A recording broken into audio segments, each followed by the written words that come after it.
بسم الله الرحمن الرحيم.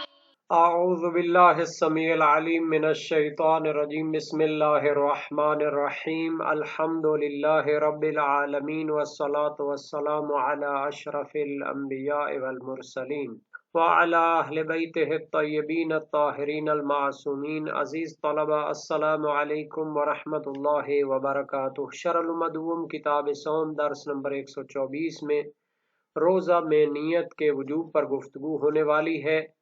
روزہ عبادات میں سے ہے اور عبادات میں نیت کے وجوب پر گفتگو کی جاتی ہے، اور اس بحث میں روزے میں نیت کے وجوب پر گفتگو ہوگی. روزے کی نیت کے اجزاء بیان کیے جائیں گے. مشترکہ عبادت کو تمیز دینے کا مسئلہ زیر بحث آئے گا. متعلقہ فروعات اور مسائل بھی ذکر ہوں گے اور متعلقہ حدیث اور روایات بھی بیان کی جائیں گی. شرائط روزہ میں سے کہ جو اس کے صحیح ہونے کی شرط ہیں، ایک نیت کا ہونا بھی ہے، اور نیت کا معنی یعنی اس عبادت کو قصد قربت سے انجام دینا ہے. مصنف فرماتے ہیں نیت دو چیزوں کے قصد پر مشتمل ہونی چاہیے. ایک تو واجہ عبادت کا قصد ہو، اس میں واجہ عبادت سے مراد یا وجوب ہوتا ہے. اگر روزہ واجب ہے تو پھر اس کے واجب ہونے کی نیت کریں، اور اگر وہ مستحب ہے تو پھر اس کے مستحب ہونے کی نیت کریں. قصد واجہ یا واجہ عبادت سے مراد یہاں پر وجوب یا استحباب کے لحاظ سے اس کو معین کرنا ہے. اور دوسرا قصد قربت، یعنی کہ اللہ تعالی کی خوشنودی اور رضا کے لیے اور اس کے تقرب کے لیے عبادت یعنی روزہ کو انجام دیا جائے. شہید ثانی فرماتے ہیں قصد قربت کے واجب ہونے میں تو شک ہی نہیں ہے، چونکہ ہر عبادت جو ہے وہ اس طرح کی نیت پر مشتمل ہوتی ہے. قصد واجہ کے واجب ہونے میں اشکال ہے.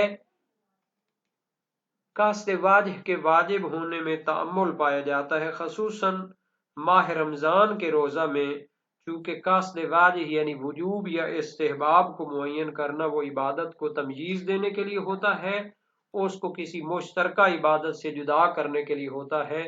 یہ وہاں پر ہوتا ہے جہاں پر عبادت قابل اشتراک ہو واجب اور مستحب کے درمیان.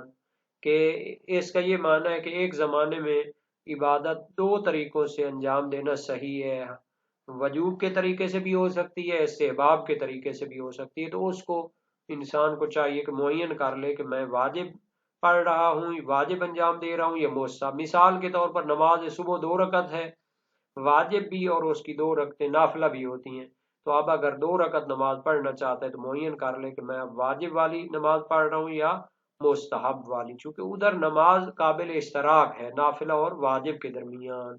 اگر 2 رکعت نافلہ کے لحاظ سے پڑھے گا تو وہ صحیح ہے، اگر 2 رکعت نماز صبح واجب کے عنوان سے پڑھے گا تو وہ بھی صحیح ہے.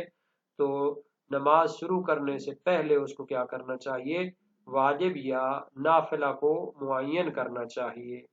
اسی طرح نظر کی ہے 2 رکعت نماز پڑھے گا، اور عید والے دن جو ہے وہ 2 رکعت نماز پڑھنا چاہتا ہے، تو اس کو معین کرنا چاہیے کہ یہ واجب 2 رکعت نظر والی پڑھنا چاہتا ہے یا 2 رکعت مستحب والی نماز عید پڑھنا چاہتا ہے.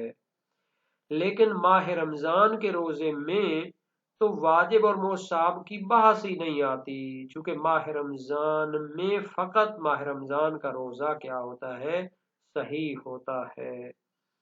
اچھا، اسی طرح روزہ نظری ہے، کسی دن اس نے نظر کی ہوئی ہے کہ اس دن تو میں نظر کر کے روزہ رکھوں گا، تو وہ تو پھر واجب ہی ہے، اس میں کوئی اور مستحب تو انجام نہیں دے سکتے.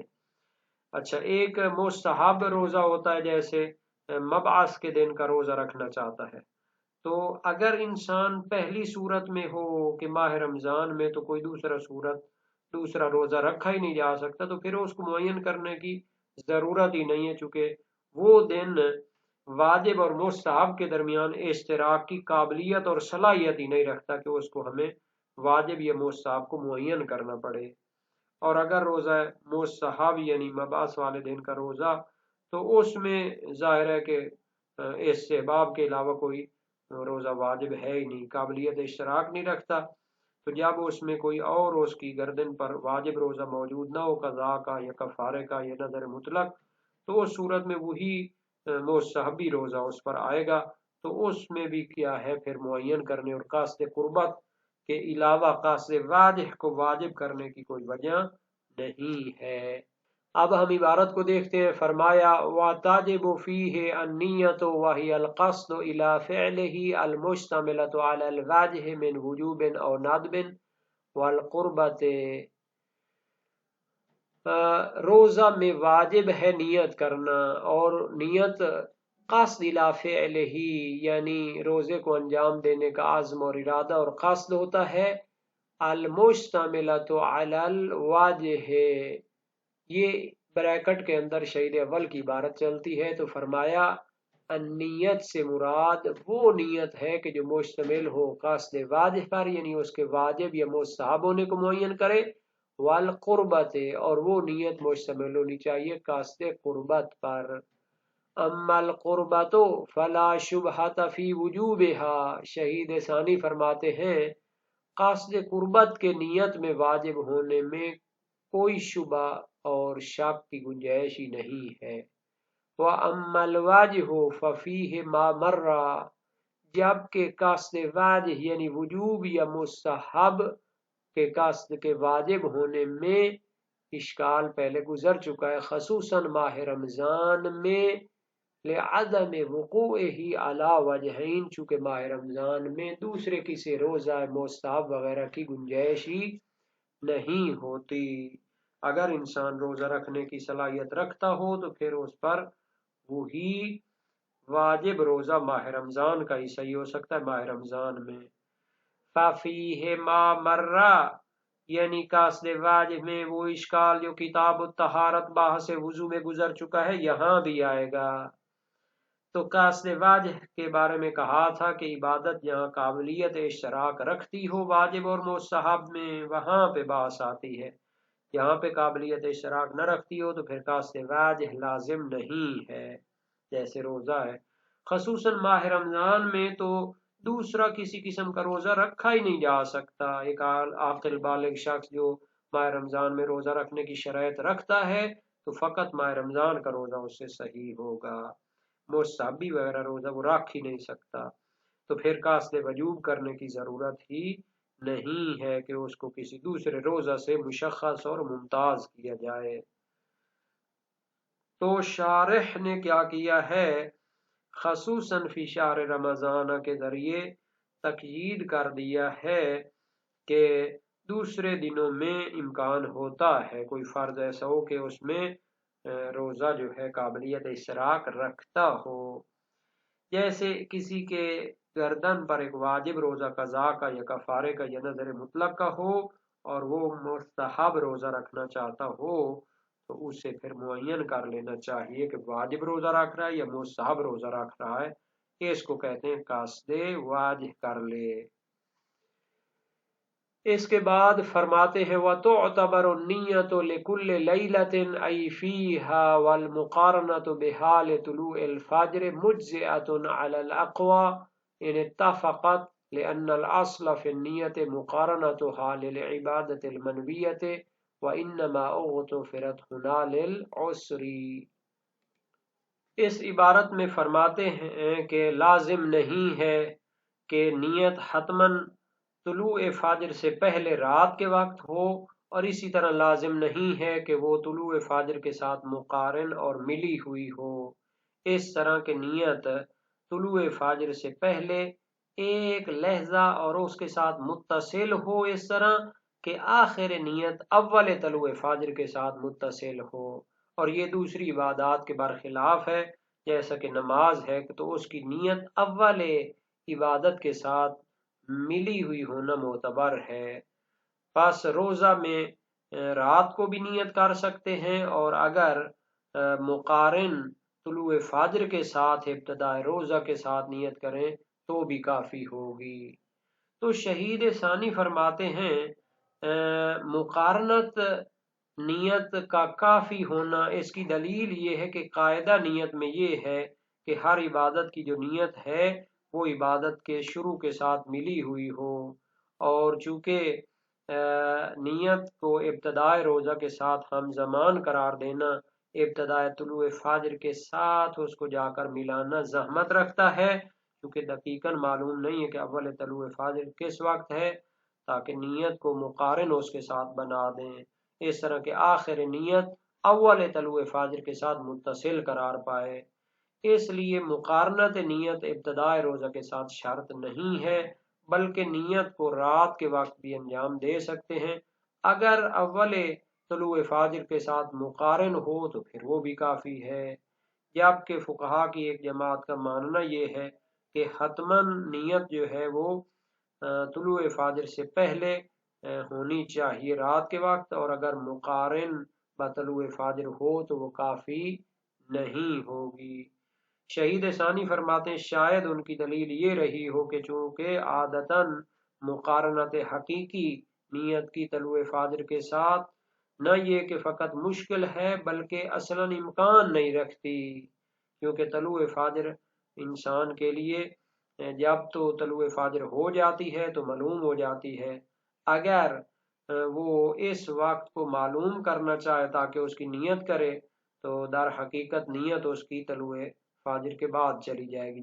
جب تک اس کو پتہ چلے گا کہ طلوع فجر ہو چکی ہے تو پھر وہ اس کی نیت رہ جائے گی، تو وہ اس طلوع کو ڈھونڈتا رہے گا تاکہ اس کے ساتھ مقارن کرے نیت کو، اور ادھر سے جب طلوع ہو جائے گی تو پھر کیا ہے اس کے بعد اس کی نیت چلی جائے گی۔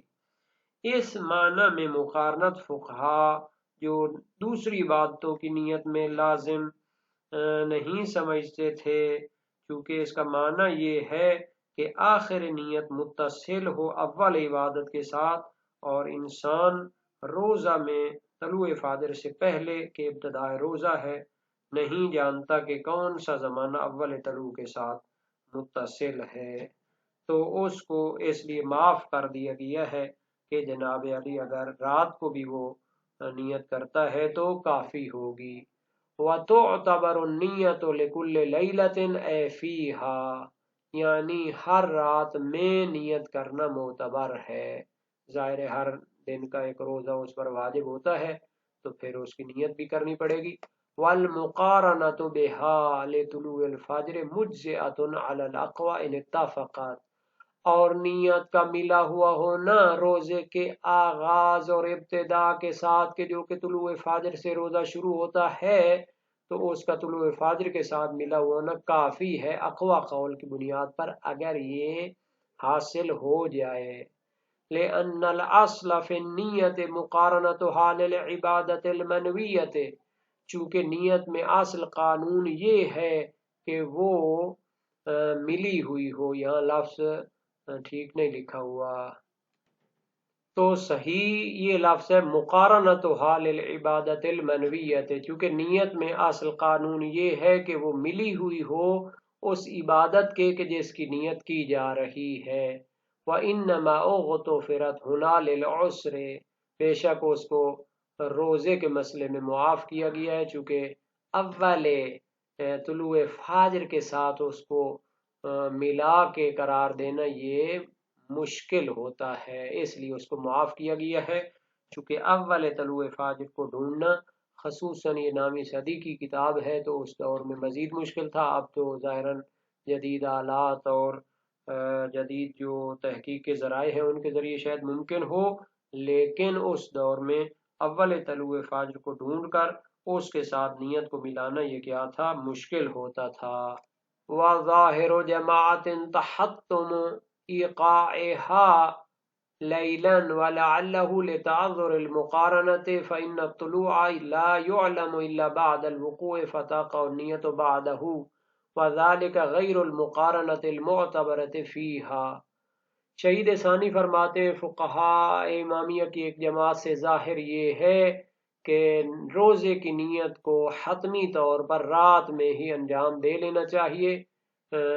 شہید فرماتے ہیں وَلَعَلَّهُ لِتَعَذُّرِ الْمُقَارَنَةِ، شاید اس کی وجہ یہ ہو کہ نیت کو اول طلوع فجر کے ساتھ مقارن اور ہم زمان قرار دینا مشکل ہے۔ فَإِنَّ الطُّلُوعَ لَا يُعْلَمُ إِلَّا بَعْدَ الْوُقُوعِ، چونکہ طلوع فجر تب معلوم ہوگی جب وہ حاصل ہو چکی ہوگی، جب طلوع فجر ہوگی تو وہ معلوم ہوگی، اور اگر ہم طلوع فجر ہونے کے بعد نیت کریں تو وہ نیت طلوع فجر کے بعد چلی جائے گی. فتقع النیت بعدہ، تو وہ کیا ہے اول روزہ کے ساتھ نیت قرار نہیں پائے گی. وذالک غیر المقارنۃ المعتبرۃ فیہا، اگر اس طرح مقارنت ڈھونڈتے رہے تو مقارنت کی بجائے بعدیت لازم آئے گی، حالانکہ نیت میں شرط ہے کہ وہ مقارن ہو عبادت کے اول جز سے، یا پھر روزے جیسی عبادت میں اس کو پہلے انجام دیں، یعنی رات کے وقت ہی انجام دے لیں تو وہ نیت کافی ہوگی. تو نیت کے بارے میں یہ جناب علی شہید اول کا نظریہ، باقی فقہا کی ایک جماعت کا نظریہ اور شہید ثانی کا نظریہ کیا ہے، ظاہر ہو چکا ہے.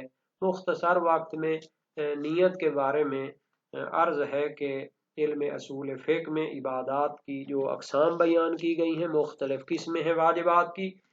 واجبات کی اقسام میں سے ایک اہم جو بحث ہے وہ واجب تعبدی اور توسلی کی ہے. واجب تعبدی وہ ہوتا ہے کہ جس کے صحیح ہونے کے لیے نیت کرنا شرط ہے، اور توسلی وہ ہوتا ہے کہ جس میں نیت کرنا قاصد قربت کرنا شرط نہیں ہوتی.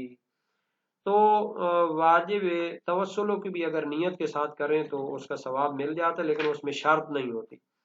تو واجبات تعبدیہ اور توسلیہ میں دقیق باتیں ہیں اصول فقہ میں.